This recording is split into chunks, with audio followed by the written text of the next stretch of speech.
안녕하세요. 안녕하세요. 네, 안녕하십니까. 빠르게 종목 이야기 들어보고요. 그리고 시장에 대한 전략도 세워보겠습니다. 첫 번째 OX 종목은 삼성전자예요. 이재용 부회장의 영국 방문.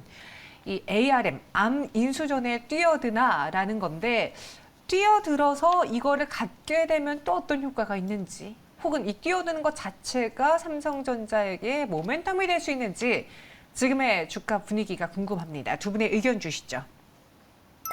네, X로 일치가 됐어요. 삼성전자에 대해서 그러면은 이 암 인수에 대해서 큰 매력이 없다라는 겁니까? 아니면 그것을 인수하든 안 하든 간에 현재 삼성전자에 대한 투심이 많이 위축됐다라는 뜻입니까? 네. 일단 확실히 암 인수는 삼성전자 이제 하고 있는 사업 분야를 봤을 때 이제 설계서부터 생산까지 이제 일치를 해서 분명히 메리트가 될 수 있는 인수라고 생각이 되는데 그와 반대로 말씀하신 것처럼 삼성전자 주가의 영향은 조금 미미하다라고 생각을 합니다. 일단 삼성전자를 조금 X를 드린 이유가 조금 지금 현재는 기보유자의 조금 영역인 것 같은데요. 일단 가장 중요한 게 반도체 쇼티지가 나서 생각보다 반도체 호황일 거라고 예상을 했는데 생각보다 반도체 재고 물량과 그다음 글로벌 수요가 굉장히 빠르게 위축이 되고 있습니다. 그래서 이런 부분을 조금 체크를 하시면 좋을 것 같은데 일단은 디램 가격이 현재 굉장히 많이 떨어진 상태입니다. 전분기 대비해서 한 13% 정도 지금 하락을 했고요. 거기다가 지금 재고 물량도 2분기 말 지금 현재 재고 기준이 9.5주가 남았다라고 합니다. 2019년도 기준에 한 8.4주가 남은 걸 대비해서 보면은 좀 더 많이 재고 물량이 쌓인 거를 알 수 있는데 삼성전자가 그래도 매출은 잘 나올 것이다라고 이제 예측을 했던 서버용 메모리 부분에서도 현재 지금 빅테크 기업들이 굉장히 서버 증설이나 아니 확장을 지금 미루고 있는 상태여서 아무래도 이런 부분이 하반기 실적에 조금 악영향을 미치지 않을까 생각이 됩니다. 네, 알겠습니다. 이렇게 첫 번째 삼성전자 봤고요. 이어서 두 번째 EID로 한번 넘어가 보겠습니다. 레비노크 인수 때문에 그 메타버스와 엮이면서 오늘 주가 상승을 보였어요. 지금은 윗꼬리가 좀 길게 달려 있는데 EID에 대해서는 무엇을 봐야 될까요? 두 분의 투자 의견 OX로 주시죠. 네, X로 주셨는데 차장님, 네. EID의 문제입니까? 아니면 이 메타버스에 대해서의 투자 의견 X입니까? 일단은 메타버스 인수 자체는 괜찮은 것 같아요. 네. 근데 이제 EID의 재무 구조와 지금 차트상의 문제. 제가 정말로 싫어하는 자리 121선 맞고 또 윗꼬리가 길게 떨어지면서 음봉 전환까지 마무리했죠. 일단은 다시 한번 바닥으로 주가가 내려갈 가능성이 높다라고 보이고요. 이게 8월 중순쯤에도 121선 돌파가 시도가 됐지만 막혔습니다. 이거 정말로 뚫기 어려운 이런 위치인데 오늘 뚫었다고 하면은 제가 오를 드렸을 수도 있어요. 재무 구조가 안 좋을지라도. 그런데 일단은 막혔고요. 내용을 조금만 설명해 드리면은 일단 레비도크라고 특수효과, 시각 특수효과 VFX라고 하죠. 그쪽 기업을 인수를 하나 했습니다. 근데 그 기업이 생각보다 굉장히 좋아요. 131억의 지분 57% 인수했는데 삼성전자, 삼성디스플레이, 뭐 LG 디스플레이, 현대차 이런 쪽들과 협업을 해서 굉장히 많은 3D에 특화된 영상들을 제작을 한 업체예요. 실질적으로 실적도 작년에 보게 되면 굉장히 잘 나왔습니다. 작년 매출액 100억에 영업이익이 한 16억 정도 나오면서 영업이익률 자체가 17% 정도. 시각 특수효과 중에서 제대로 영업이익 내고 있는 업체들 그렇게 많지 않아요. 근데 이미 실적을 내고 있는 업체라서 괜찮은데 문제는 이제 그거죠. 재무 상태, EID의 재무 상태 자체가 별로 좋지는 않아요. 이거 보게 되면 지금 4분기 연속으로 적자 지속하고 있는 기업이고요. 이 인수 대금 중에 50억은 현금으로 낸다고 합니다. 그런데 나머지 80억은 어떻게 낼 거냐? 기발행한 전환사채로 40억 떼우고요. 신규 발행으로 40억 한답니다. 그럼 물량이 또 쌓이는 거죠. 나중에 물량 부담이 될 수 있는 이런 오보행 우려가 또 추가적으로 나오게 되는 거예요. 거기다 유보율이라던가 부채 비율 굉장히 좋지 않은 상태이기 때문에 당연히 121선 막힐 수밖에 없는 그런 자리라고 생각하고요. 혹시나 트레이딩으로 접근하시고 싶은 분들은 만약 다음 주에 다시 한번 121선 탈환 시도하면서 거래량이 큰 폭으로 증가하면서 올라간다라고 했을 때는 트레이딩 접근은 가능할 것 같습니다. 알겠습니다. EID에 대한 의견은 X로 일치가 됐어요. 그럼 세 번째 OX LG 디스플레이로 넘어가 보죠. 실적 부진 장기화 조짐이 보인다고 합니다. LG 디스플레이의 경우에는 보유자분들 어떻게 하는 게 좋을까요? 두 분의 의견 주시죠. 여기도 X로 일치가 됐어요. 사용과 차장님. 네. LG 디스플레이의 경우에는 좀 괜찮아 칠라 치면은 또다시 무언가 부담감 있는 뉴스라던가 실적이 보여지고 참 쉽게 올라가기 어려운 대표적인 종목 중에 하나예요. 맞아요. 네, 굉장히 무겁고 정말 투자자들을 가슴 아프게 만드는 그런 종목 중에 하나인데요. 네. 일단 업황 자체가 너무 좋지가 않습니다. 모바일 쪽에 어떤 소형, OLED 이런 쪽들도 굉장히 어떤 수요의 위축으로 인해서 좋지 않고요. 거기다 TV 같은 프리미엄급의 중대형 단들도 좋지 않습니다. 그리고 LCD 쪽은 이미 우리가 중국 쪽에 패권을 넘겨줬는데 중국이 반도체 굴게 하려다가 미국한테 자꾸 얻어맞으니까 그 자금이 어디로 흘러들어가겠습니까? 이런 디스플레이 쪽으로 또 많이 투입을 하고 있어요. 그래서 지금 OLED 쪽도 LCD에 이어서 우리가 쫓기는 그런 추세가 돼가고 있고 어떤 기술 격차가 점점 줄어들고 있거든요. 그런 상황이다 보니까 일단 LG 디스플레이 지금 현재 상태 맞고 떨어지는 음봉이 계속 연속적으로 출현하는데 떨어진 것 같지만 지금 7월 초에 바닥을 한번 확인하는 자리까지 왔어요. 이 14,000원대에 만약에 기술적으로 지지가 안 된다라고 했을 때는 지금 LG 디스플레이는 가격적으로 제가 그때 말씀드렸던 이제 10,000원의 가격이 보이기도 하거든요. 정말로 업황이 좋지 않기 때문에 여차하면은 외국인들 매도세 계속 나오면서 내려갈 수도 있는 자리예요. 그래서 지금은 신규 접근은 가급적이면 보수적으로 안 하는 게 좋을 것 같습니다. 알겠습니다. LG 디스플레이에 대해서 보수적인 의견 주셨어요. 그럼 그 외에 두 분이 직접 고른 오늘의 종목은 어떤 것이 있을까요? 다음 주를 위해서 이 종목을 장 마감 직전에 매수해 보겠습니다. 키워드 보시죠. 리사이클 그리고 생산 차질은 가격 상승이다라고 주셨는데 최근에 뭐 폐배터리 같은 것들이 굉장히 인기가 많았잖아요. 네. 그런 류의 리사이클인지 종목으로 바꿔보도록 하죠. 인선 ENT 그리고 동국제강입니다. 완전 정말 그냥 그 리사이클 내용 그대로네요. 오늘은 네. 좀 돌려서 안 하고 네, 직설적으로 폐기물 했습니다. 하면 인선 ENT가 떠오르는데 그렇죠. 요거를 접근해야 되는 이유가 있다면요? 네, 지금 사실 원자재랑 에너지 문제가 굉장히 대두되고 있고 그에 따라서 관련주들이 굉장히 많이 움직이고 있습니다. 근데 이제 우리나라 시장뿐만 아니라 이게 전세적인 좀 트렌드로 나타나고 있는데 미국 시장에서는 굉장히 이제 폐기물 업체들이 굉장히 주가가 굉장히 잘 올라가고 있는 모습이고 우리나라에서는 이제 폐배터리 관련주인 뭐 성일하이텍이나 세비케임 위주로 지금 조금 주가 상승이 이루어지고 있는 모습입니다. 그래서 조금 저평가되어 있고 소외되어 있는 종목이라고 생각을 해서 가지고 와봤고요. 일단은 인선 ENT 같은 경우에서는 이제 건설 폐기물과 자동차 폐기물 이제 재활용을 하는 업체라고 생각을 하시면 됩니다. 그래서 매출액도 꾸준하게 성장을 되고 있고 2분기 매출액 기준으로 한 1,200억 정도, 영업이익은 한 188억 원 정도 나왔습니다. 사업 부분이 크게 두 가지인데 이제 건설 폐기물 부분하고 그다음에 자동차 재활 산업 부분으로 나누어집니다. 근데 건설 폐기물 부분을 보게 되면은 이제 우리나라에서 유일하게 비계 구조물 해체 작업을 중간서부터 이제 마무리 단계까지 하고 있는 기술력을 보유하고 있는 업체고요. 그리고 건설 폐기물 분야에서 이제 매출액도 굉장히 잘 나오고 있습니다. 또한 이제 4분기에 지금 현재 천안에 소각로를 확장을 하고 있어서 이에 따라서 점차 처리량이 늘어지게 되면은 매출이 증가할 거라고 예상이 되고요.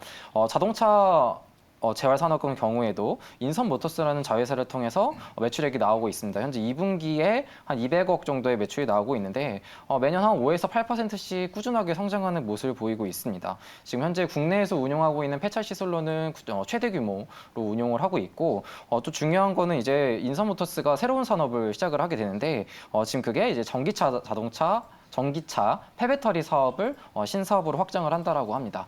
뭐 아시다시피 요즘에는 신사업을 확장을 한다라고 하면은 주가의 흐름이나 메타로도 묶여가지고 한 번 더 주가 상승 흐름이 일어날 수 있다라는 점으로 좀 생각을 한번 해보시면 좋을 것 같고 또 특징적인 거로는 이제 8월 22일부터 11월까지 장내 매수로 한 100억 원 정도의 자사주를 매입한다라고 합니다.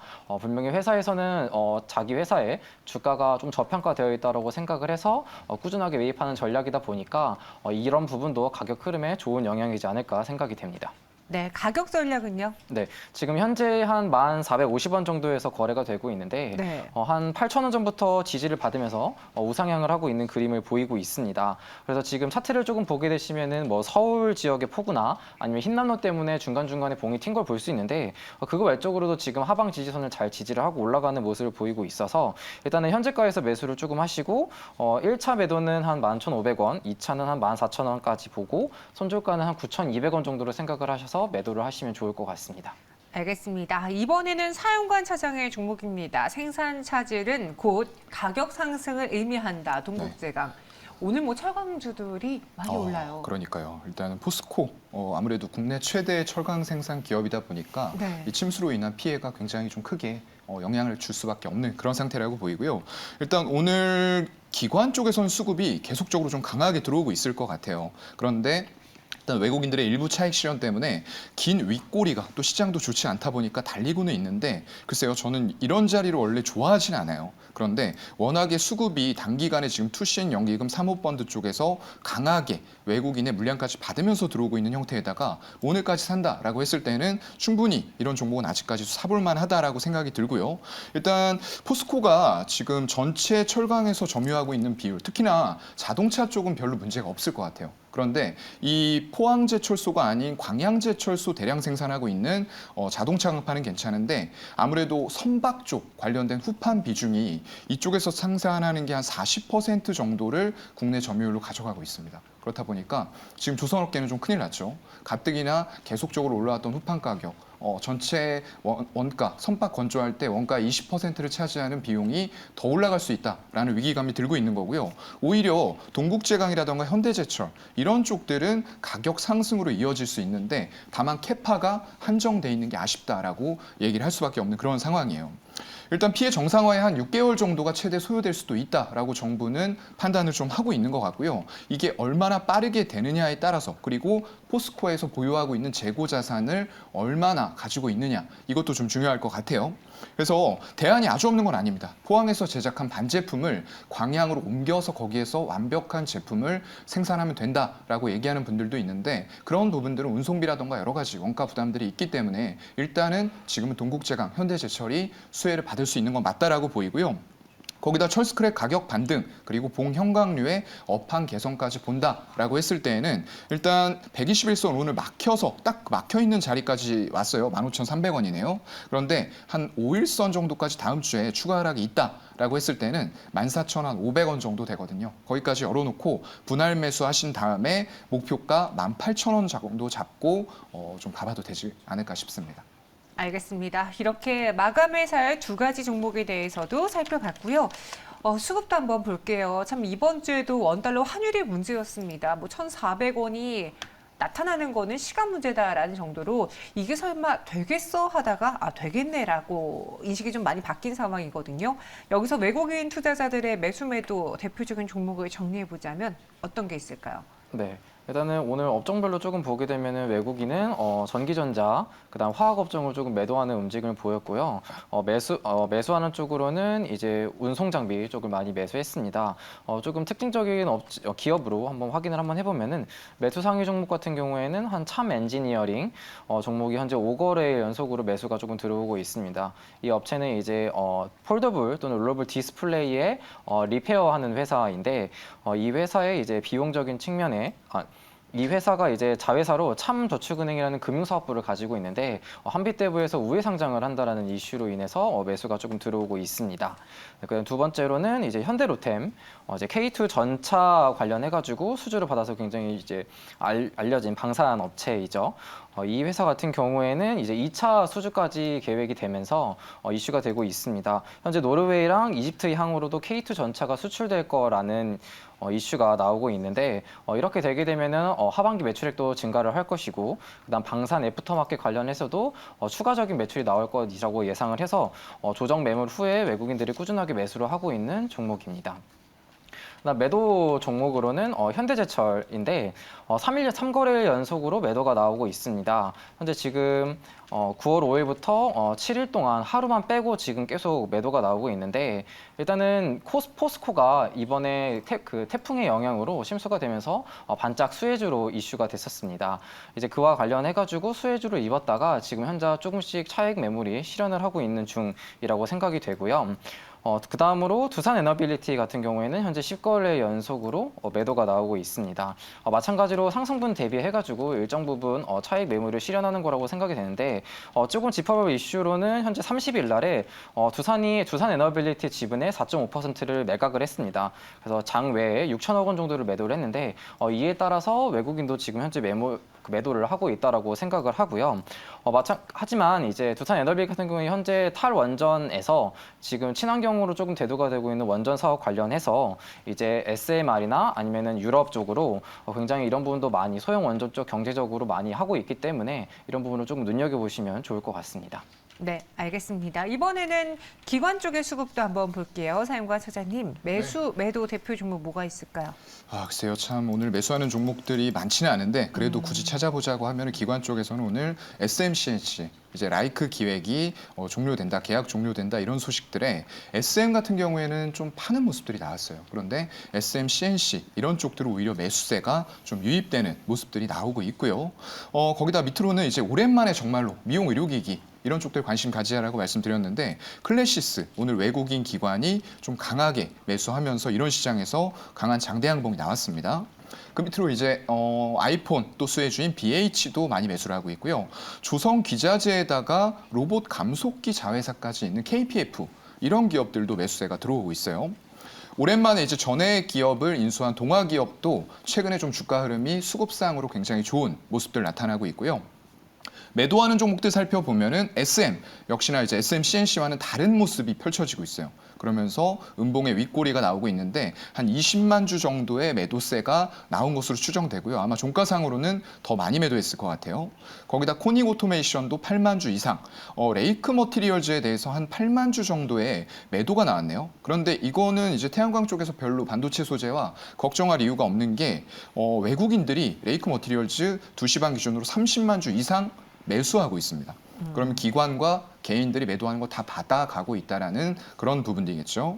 거기다 미래 나노텍 같은 경우에도 최근에 굉장히 좋았어요. 포스코에서 이제 수산화, 리튬 이런 부분들 얘기가 나오면서 이게 정말로 주가가 하늘 높은 줄 모르고 치솟았습니다. 기관 쪽에서는 일단 오늘 한 6만 주가량 매도를 한 것으로 보이고요. 다만 아직까지도 5일선 터치를 안 했어요. 그렇기 때문에 추세는 여전히 살아있다라고 보이는 그런 차트가 될 것 같고요.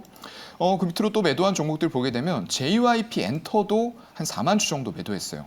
일단 SM도 매도했고 오늘 JYP 엔터도 매도했는데 지금 SM 같은 경우에는 그동안의 어떤 그룹들의 실질적인 활동 이런 것들 물론 이제 어떤 그 지분 구조나 이런 거 상에서 굉장히 디스카운트 요인들이 있었던 것은 맞습니다.